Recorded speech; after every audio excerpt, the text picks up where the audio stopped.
ఉన్న ప్రాధాన్యత ఖమ్మం జిల్లాలో కాంగ్రెస్ పార్టీకి అండగా ఉన్న మీ ప్రాధాన్యత జాతీయ స్థాయిలో ప్రతి ఒక్కరికి తెలుసు.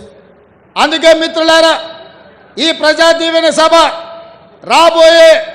జరగబోయే పార్లమెంట్ ఎన్నికల్లో 4 టికెట్లు ప్రకటిస్తే అందులో బలరాం నాయక్ గారి టికెట్ను సోనియా గాంధీ గారు, మల్లికార్జున్ ఖర్గే గారు, రాహుల్ గాంధీ గారు, ప్రియాంక గాంధీ గారు ఆమోదించి మీ మహబూబాబాద్ పార్లమెంటు టికెట్ని దేశంలోనే 39 టికెట్లు ప్రకటిస్తే మహబూబాబాద్ పార్లమెంటు టికెట్ను కూడా ప్రకటించడం జరిగింది అనంటే ఈ ప్రాంతం పట్ల, ఈ కార్యకర్తల పట్ల భట్టి గారి పర్యవేక్షణలో మీ అభిమాన నాయకుడు పొంగులేటి శ్రీనివాసరెడ్డి గారి నేతృత్వంలో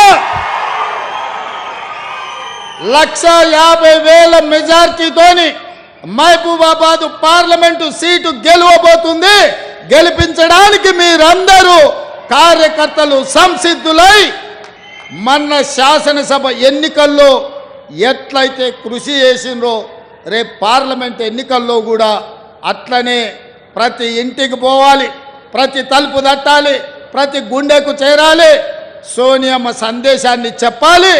ఇందిరమ్మ రాజ్యంలో వచ్చిన 48 గంటల్లోనే ప్రారంభించిన బస్సు పొన్నం ప్రభాకర్ గారి నేతృత్వంలో ఆర్టీసీ బస్సుల్లో ఇప్పటికీ 90 రోజుల్లో 24 కోట్ల ఆడబిడ్డలు బస్సుల్లో ఉచితంగా ప్రయాణం చేసి ఇవాళ తెలంగాణ నలుమూలల ఎక్కడికి పోయినా, భద్రాద్రి రాములవారి దగ్గరికి పోయినా, యాదగిరిగుట్ట లక్ష్మీ నరసింహస్వామి దగ్గరికి పోయినా, సమ్మక్క సార్లమ్మ సీతక్క నియోజకవర్గం ములుగు పోయినా ఆడబిడ్డలు ఉచితంగా ప్రయాణం చేసి.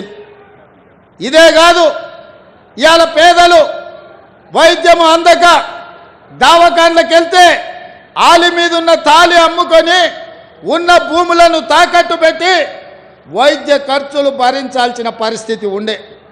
అందుకే ఆనాడు డాక్టర్ వైఎస్ రాజశేఖర రెడ్డి గారు మొదలుపెట్టిన రాజీవ్ ఆరోగ్యశ్రీ పథకాన్ని పునరుద్ధరించి ప్రతి పేదవాడికి 10 లక్షల రూపాయలతోని వైద్యాన్ని అందించి పేదల ఆరోగ్యాన్ని ఆదుకోవాలని ఇవాళ మన ప్రభుత్వం ఒక మంచి నిర్ణయం తీసుకొని అమలు చేస్తుంది.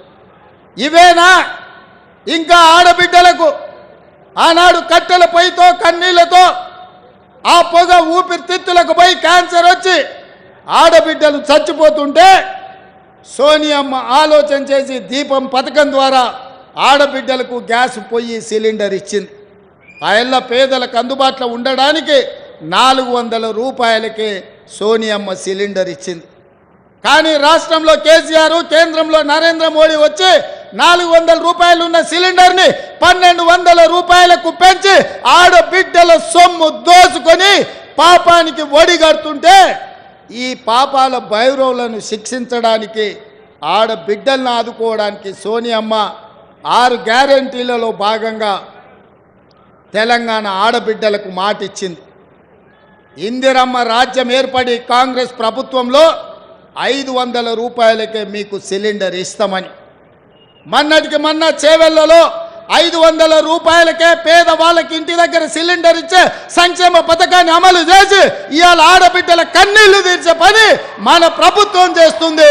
పెద్ద ఎత్తున ఈ పథకాన్ని అమలు చేస్తున్నందుకు కార్యకర్తలందరూ కూడా చప్పట్లతోని కేసీఆర్ గుండెలు బలగొట్టాలి.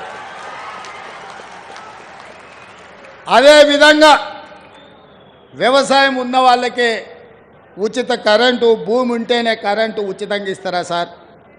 భూమి లేని పేద వాళ్లకు ఇంటి కరెంటు బిల్లులు ఉన్న ఆస్తి అమ్ముకునే పరిస్థితి ఉందని మా పాదయాత్రలో చెప్పింది. అది భట్టి గారు ఆదిలాబాద్ నుంచి ఖమ్మం వరకు చేసిన పాదయాత్ర కావచ్చు, నేను కూడా పాదయాత్రలో ఖమ్మం జిల్లాలో తిరిగినప్పుడు కావచ్చు, పేదలందరూ మా దృష్టికి తీసుకొచ్చారు. అవును, నిజమే కదా, పేదవాళ్ళు చెప్తున్నది భూమి లేని పేదలను కూడా ఆదుకోవాల్సిన బాధ్యత మా ప్రభుత్వం మీద ఉన్నది కదా. అందుకే ఇందిరమ్మ రాజ్యంలో ప్రతి పేదవాడికి మేలు జరగాలి అంటే ప్రతి తెల్ల రేషన్ కార్డు ఉన్న పేదవాడి ఇంటికి 200 యూనిట్లు ఉచిత కరెంటు ఇవ్వాలని, 0 బిల్లులు మీ ఇంటికి పంపాలని, మీ కళ్ళల్లో వెలుగులు మీ గుండెల్లో ఆనందం చూడాలని విద్యుత్ శాఖ మంత్రిగా బట్టి విక్రమార్క గారు 0 బిల్లులు ఇచ్చి ఇవాళ పేదల ఇండ్లకు ఉచిత కరెంటు పథకాన్ని అమలు చేసిన మిత్రులారా. ఈ 4 పథకాలే కాదు, ఈరోజు